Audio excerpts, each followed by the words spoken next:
ओम श्री साई राम। जय माता आपके जी।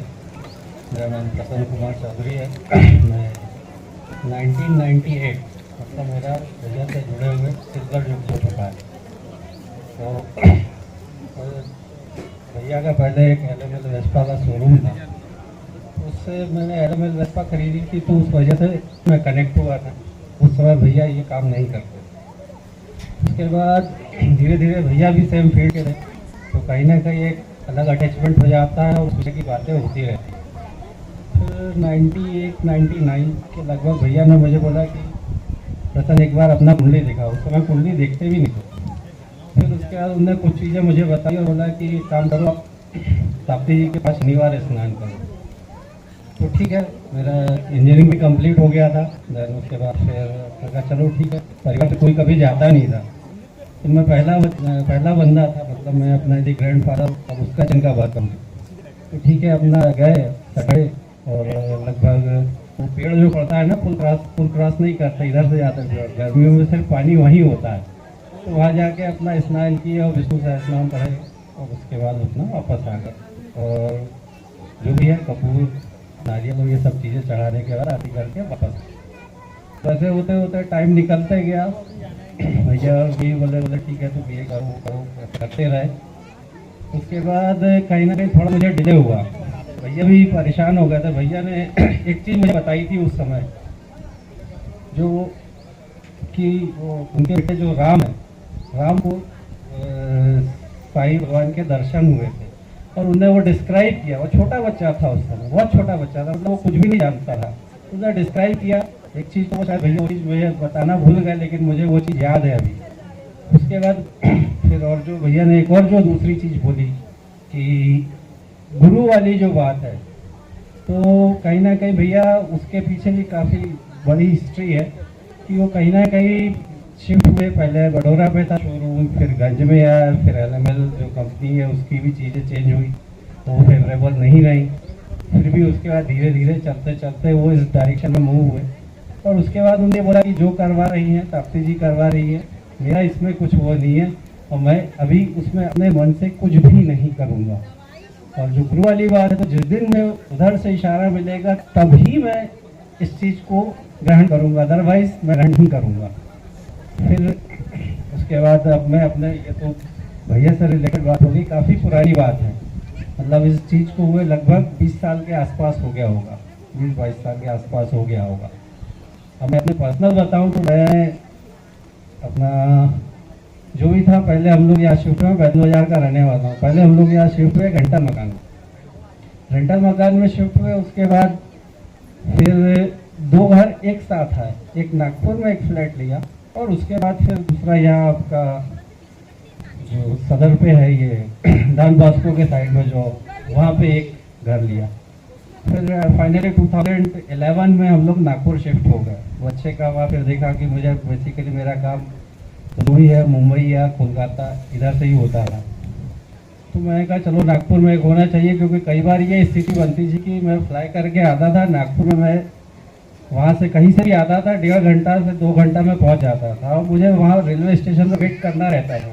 कई बार ट्रेन अवेलेबल नहीं है नहीं है, तो 4 घंटा 5 घंटा तक मैं स्टेशन में बैठा रहता था। मुझे लगता था कि नागपुर में एक होना चाहिए, तो हम अपने हिसाब से, और ट्रेन भी पकड़ना है, नागपुर से मुंबई के कनेक्शन काफ़ी ज़्यादा हैं, तो मैं धीरे से चलो ठीक है एक फ्लैट इन्वेस्टमेंट पर्पज से ले लिया। देन फाइनली ये हुआ कि बच्चे का वहाँ भवंस का स्कूल, यदि कोई नागपुर वाला बंदा या नागपुर के बारे में जानता है तो काफ़ी फेमस है, तो वहाँ पे लॉटरी के थ्रू एडमिशन भी हो गया, तो चलो अब शिफ्ट होना ही है। ऐसे करके हम लोग वहाँ शिफ्ट हुए।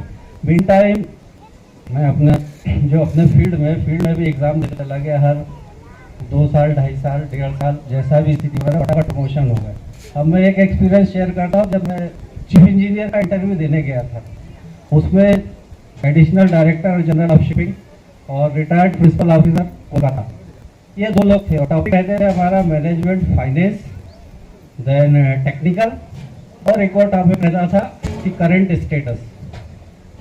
तो इन चीज़ों पे डिस्कस हो रहा था। वो अपना इंटरव्यू लेते जा रहे थे, और जो रिजल्ट, जो पासिंग रेट था, हार्डली 5% था पासिंग रेट। अब उसके बाद मेरा जो भी उनका इंटरव्यू चलते रहा, वो 2 लोग अपने अपने तरीके से क्वेश्चन रखेगा, मैं अपना नॉर्मल जवाब देते चला गया।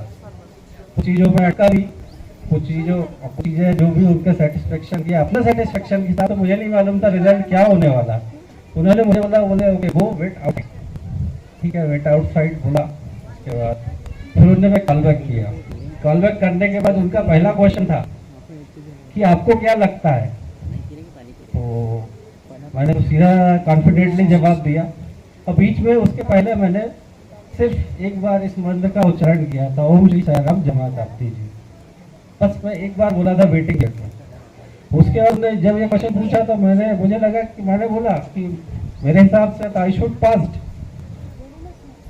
तो एक बंदा बोले जो additional director general of shipping थे, वो बोले no you required something more. तो जो एक्स पीओ थे, प्रिंसिपल ऑफिसर कोलकाता, वो उनके भी सीनियर थे।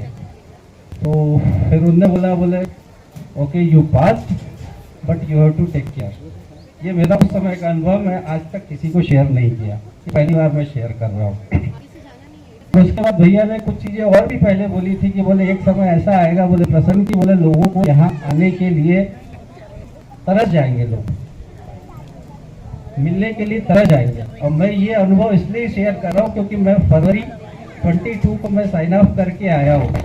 और मैं मोटा मोटी आपको बता रहा हूँ कि वीक में कम से कम 5 दिन ये प्रार्थना करता था कि माँ ताप्ती के दर्शन हो और उनका आशीर्वाद मिले। तो आज ये आपका 1 जून है, और वो भी कल प्लान कैसे हुआ? मेरा प्लान था कि मैं 7 तारीख को आऊँगा, जो आने वाला सैटरडे है, 7 तारीख को आऊँगा, 7 तारीख में। और उसके बाद में स्नान करके तो भैया से मिलूंगा। भैया से मेरी बात भी हो चुकी थी कहीं ना कहीं। अब उसके बाद वो जीजा जी जो बेंगलोर से आने वाले थे, उनका प्लान कैंसिल हुआ, कुछ वहाँ अर्जेंसी इमरजेंसी जो भी आई। अब कल मुझे ये चीज़ 12 बजे पता चली, और आपका ये जो प्रोग्राम होने वाला है ये तो काफ़ी पहले से चल रहा था कहीं ना कहीं। तो मैं कहा ठीक है, देखते हैं कैसी क्या अवेलेबिलिटी बनती। मैंने चेक किया, भैया से बात किया, भैया की प्रोग्राम क्या है, तो बोले 10 बजे से लेकर 2 बजे तक है। तो बोले या तो अर्ली मॉर्निंग निकलो। मैंने कहा अर्ली मॉर्निंग नहीं निकल सकता, कहीं कोई अवेलेबिलिटी नहीं। फिर मैं रात में अपना वो जयपुर अमरावती जो ट्रेन है उसमें रिजर्वेशन मिल गया, उससे पकड़ के रात में आया, फाइनली 12 बजे आया। और मैं ये सोचा नहीं था कि स्नान करना है, लेकिन राजीव से बात हुई थी कि बोले यार हमारा सैटरडे मिस हो गया है, अभी कल हम लोग सुबह जाएंगे। तो मैं सोचा यार ये जा सकता तो मैं भी जा सकता हूँ। तो फाइनली मैं स्नान करने चला गया, और इवन मैं राजीव को ट्राई भी किया था फोन करने का, लेकिन ये निकल चुके थे। तो फिर उसके बाद अभी आए। तो मतलब ये जो चीज़ें हैं, मैं जिस चीज़ के लिए जो बोला था भैया ने कि भैया बहुत मुश्किल हो जाएगी, वो मैं खुद फील कर रहा हूँ कि आप चाह रहे हैं फिर भी नहीं कर पा रहे हैं।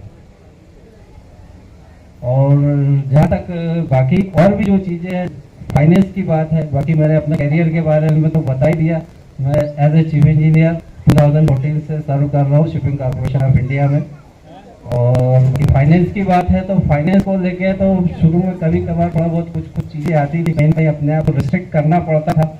लेकिन अब ये स्थिति है कि मैं ईश्वर से या माता जी से मैं सिर्फ इतना ही मांगता हूँ कि मुझे इतना दे कि मैं अपने कर्तव्यों का पालन कर सकूँ। मुझे उससे ज़्यादा नहीं चाहिए, मुझे नहीं चाहिए पैसा इतना, और यदि मुझे चाहिए तो अपने लिए नहीं चाहिए। और जहाँ तक ये अभी आप हजारा मैडम बात कर रहे कि बच्चे को लेके प्रॉब्लम है, या अपने ठाकरे भाई साहब बोल रहे थे कि मैं मानता हूँ कि कहीं ना कहीं मतलब किसी को भी कोई भी विपत्ति ना दे या मुश्किल समय ना आए, तो जिंदगी का नियम है, उतार चढ़ाव आते ही रहेंगे।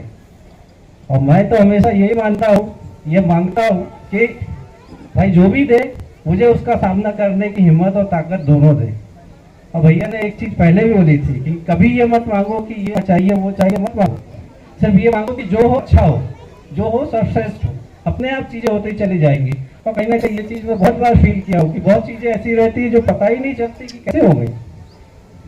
तो ये मेरे पर्सनल अनुभव है, और बाकी तो फिर अब और ज़्यादा जाते जाएंगे तो बहुत सारे और भी अनुभव है।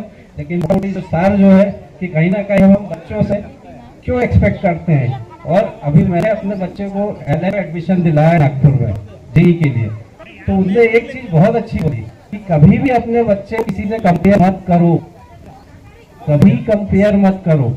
आप सिर्फ सपोर्ट दे सकते हो, और उसके बाद बच्चों से को सिर्फ इतना ही मॉनिटर करो कि वो बहके ना, वो अपना काम करे। बोले हम ये गारंटी दे रहे हैं, और बात में सही भी कि बोले हम जो भी 6 घंटा 8 घंटा 10 घंटा उनसे मेहनत करवा रहे हैं, और वो चीज़ों को पकड़ के चल रहा है तो जिंदगी में कुछ ना कुछ बहुत अच्छा कर जाएगा। बोले ये आपका कोई ये जरूरी नहीं है कि वो आईआईटी में ही जाके करे या एमबीबीएस या एम्स में जाके करे या कोई भी बच्चे में कैलिबर रहेगा तो जब भी उसको मनपसंद फील्ड मिलेगा तो जहाँ पैर रखेगा वहाँ पानी निकालेगा। उसके लिए आपको इंतजार करना पड़ेगा और ईश्वर भी आपको या माता जी भी आपको वही चीज देंगे जो आपके लिए सर्वश्रेष्ठ होगा। आप इस चीज की यही चाहिए पर्टिकुलर तो ठीक है, हो सकता है आपको मिल भी जाए, लेकिन कहीं ना कहीं बाद में आपको लगेगा कि नहीं ये हमारे लिए श्रेष्ठ नहीं था, सर्वश्रेष्ठ तो नहीं था। बाकी और तो फिर उसके बाद में जब नागपुर पहुंचा तो फिलहाल ये कि फाइनेंस की और बात आती तो फिर मैंने एक और फ्लैट खरीदा, एक और डुप्लेक्स खरीदा और जो भी चीज़ें हैं सब अच्छा ही चल रहा है। स्वास्थ्य वाली बात है तो अभी कहीं थोड़ा सा मुझे स्वास्थ्य में थोड़ा सा दिक्कत फील हुआ, वो मैं भैया से शेयर किया था। भैया बोले कि तुम्हें 3-4 दिन आके बैठना पड़ेगा। अब चूंकि यहाँ रहता नहीं है तो मैंने कहा ठीक है मैं उसके लिए अलग से निकाल के आऊँगा। तो अभी वो टाइम का मैं वेट कर रहा हूँ। फाइनली हो सकता है इस महीने में वो चीज़ें हैं, क्योंकि पिताजी को भी पार्किंसन है। पिताजी को पार्किंसन तो उस वजह से मैं पिछले 1-2 महीने में काफ़ी बिजी और कंडीशन में है। मैं सभी लोगों की चीज़ें करूँ, कोई भी भैया से अपने बहुत शेयर करें और दूसरा चीज़ ये रहा है उसमें अभी लोग इसमें करके अपना कुछ अल्टरेशन हुआ है ये करने का मेरा हुआ मुझे जैसा हुआ सिर्फ उतना ही किया, सिर्फ वही ना। वो मंदिर में जाना तो मैं उतना क्या जाता उन्हें बोला तुम्हें यहाँ ये करना है उतना करके जाता और दूसरे रहे कि सपने थे तो अपने बारे में ऐसी चीज़ें हुई। जो मेरा फर्स्ट कॉलेज था जब कंपनी ज्वाइन कर रहा था मेरे को हाथ में कहीं हाथ आया मतलब लेके खड़ी है ये है।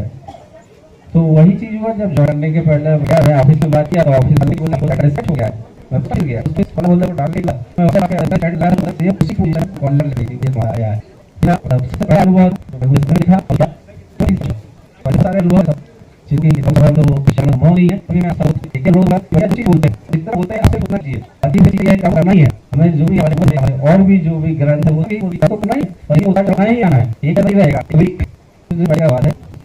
इसी इंस्टीट्यूट में मैं गया तो वहाँ पर था कि आपका जो यूनिट है जिसमें आपका पॉलिसी हो रहता है उसके साइड और रहता है आपसे फिल्मों में रहती है सपोर्ट में यूनिट पूरा दिन रहता है सारा तो स्टेट है भी मनुष्य ग्रेट हो गया तो क्यों हम करना है को भले ही वो करना है जो भी हमारे सामने जो भी परिस्थिति है हम करना है बाकी तो माता बाकी क्या भैया जैसा गाइड करो क्यों चेक कर कुछ नहीं मैं ना कर